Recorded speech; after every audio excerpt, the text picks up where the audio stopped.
everybody. Bob Ticer, Prescott Valley Police Chief. Thanks again for watching the next edition of Chief Chat. So today we have three of our finest people from your Prescott Valley Police Department.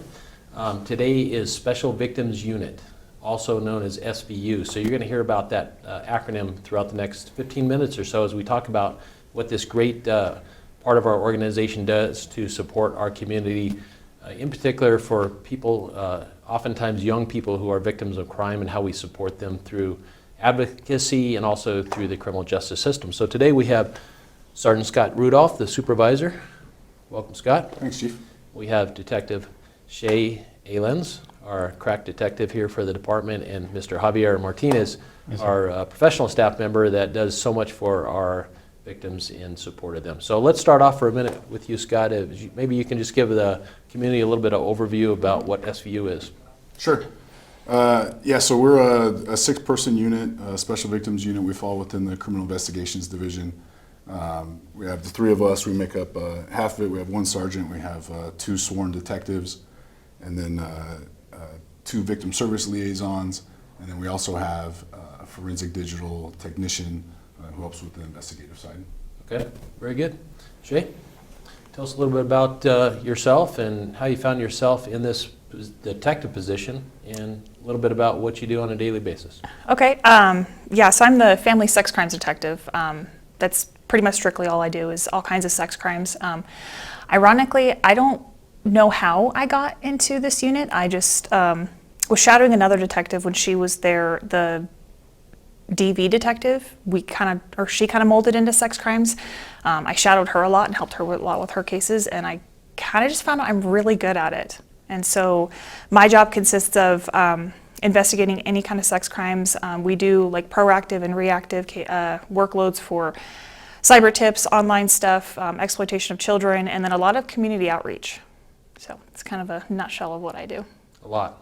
Yeah. A lot. And it takes a special person for sure to work sex crimes, because you're dealing with a lot of trauma, a lot of emotions from our community members, and oftentimes youngsters, right? Yeah. So thank you for that. Javier, tell us a little bit about yourself and how you found yourself in this position and what you do on a daily basis.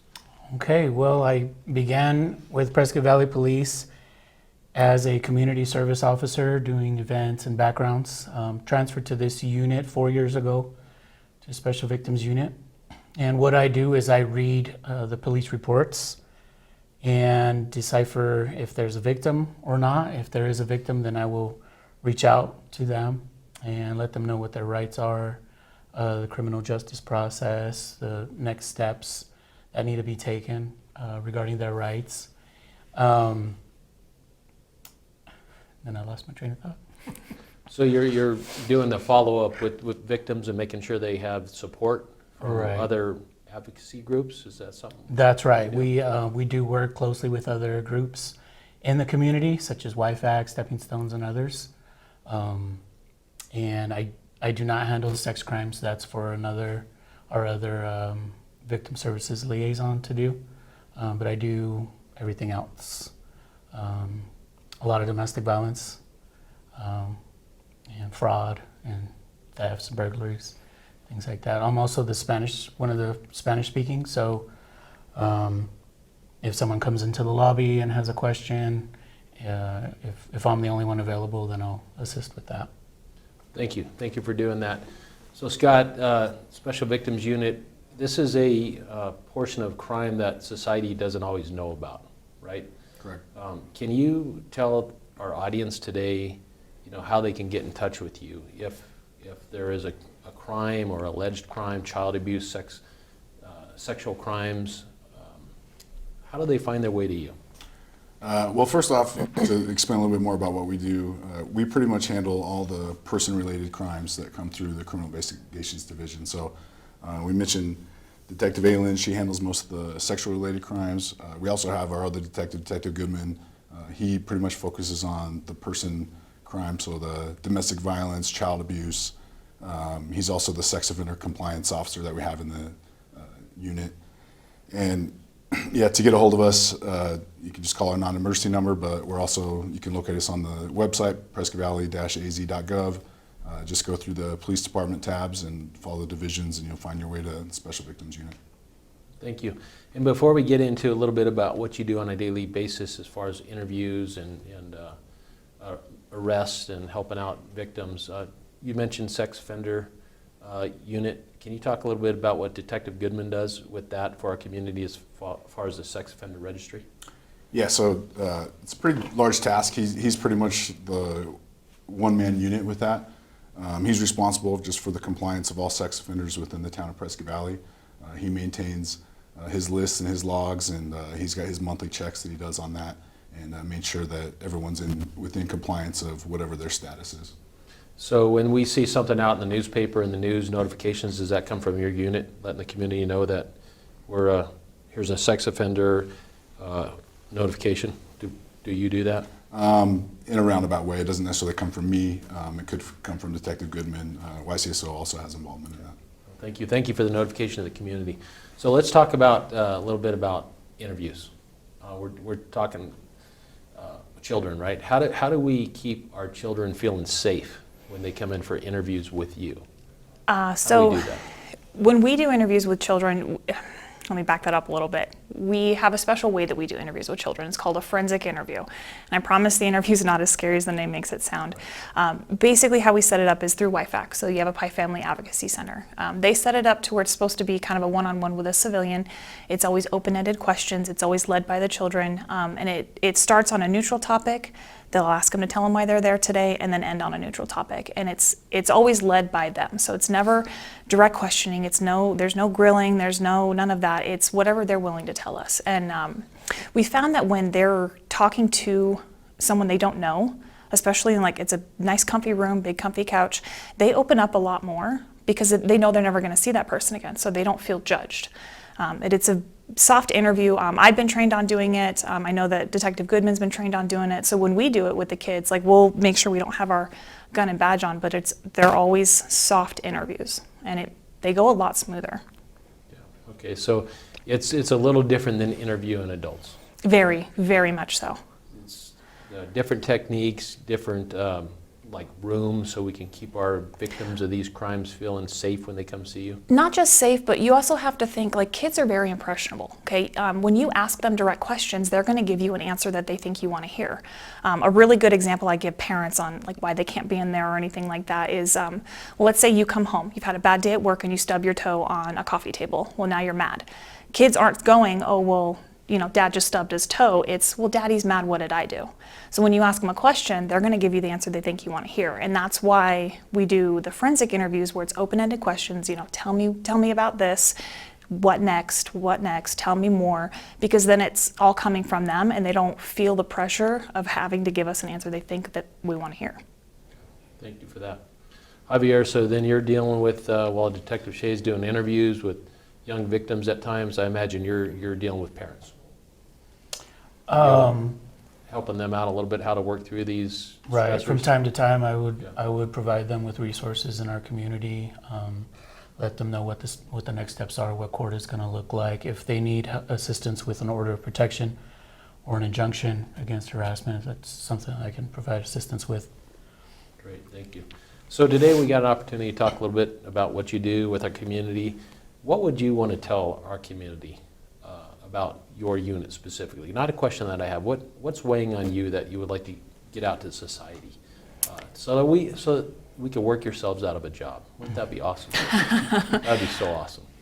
I'll answer first. I would say limit the phone activity with your kids. Okay. That's one of the biggest issues that we have that just falls down a rabbit hole of other issues.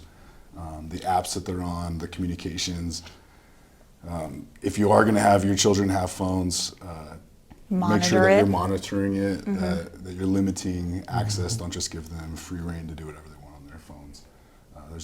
Seems like a lot more bad than good that comes from it. So. That's a really big one that we're seeing. A lot of the cases coming across my desk now are all child exploitation, which basically means somebody is trying to get inappropriate images or conversations with kids that shouldn't know how to have these conversations. So a lot of it is education with parents. And I know we're trying to get out there and talk to the parents about what to watch for, what apps to be aware of, watch what your kids are doing, limit all that. But that's definitely a big one. Another thing that I would definitely let the community know is, so YFAC, you have a Pi Family Advocacy Center. when we talked about sex crimes and reporting those, a lot of people won't do that because they're ashamed or scared or don't know who to go to. And sometimes they're not comfortable talking with cops. YFAC is a great avenue kind of around that. So Yavapai Family Advocacy Center, they can talk with them about it. YFAC does great at integrating, making sure we get the police report, but making victims feel very safe, very secure, getting them everything that they need to until they are ready to come forward.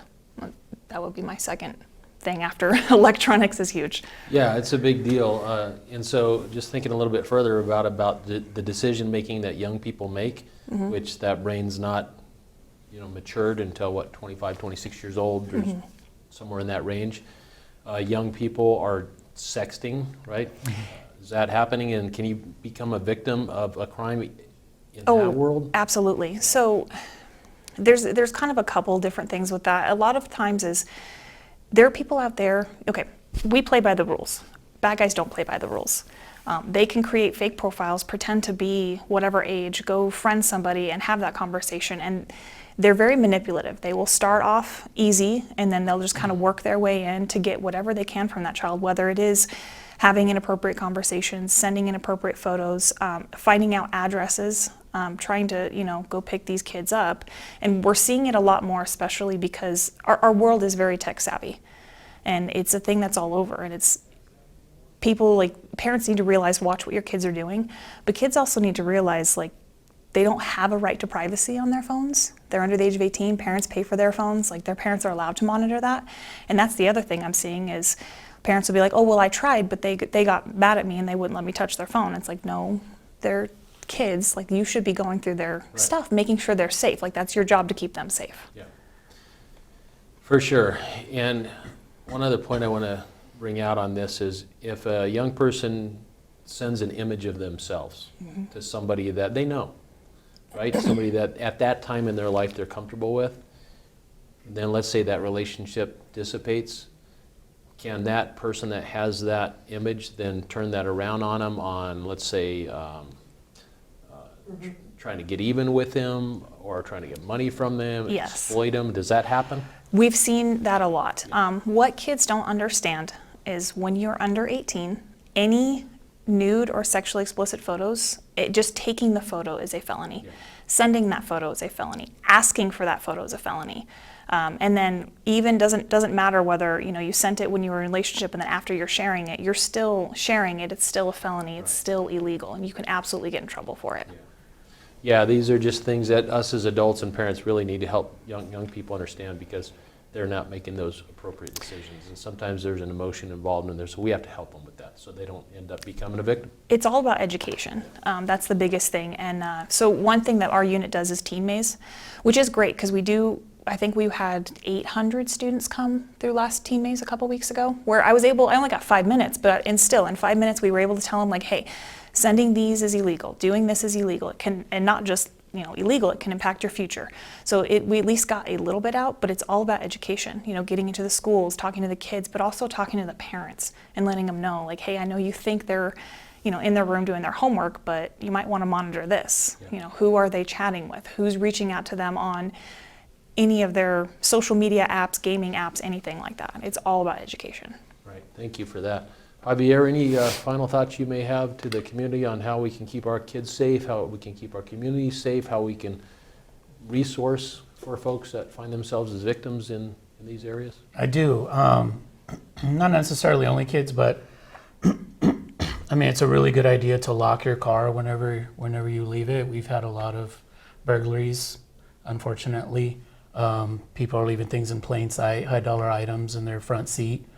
Guns are one thing that we don't want in the hands of bad guys.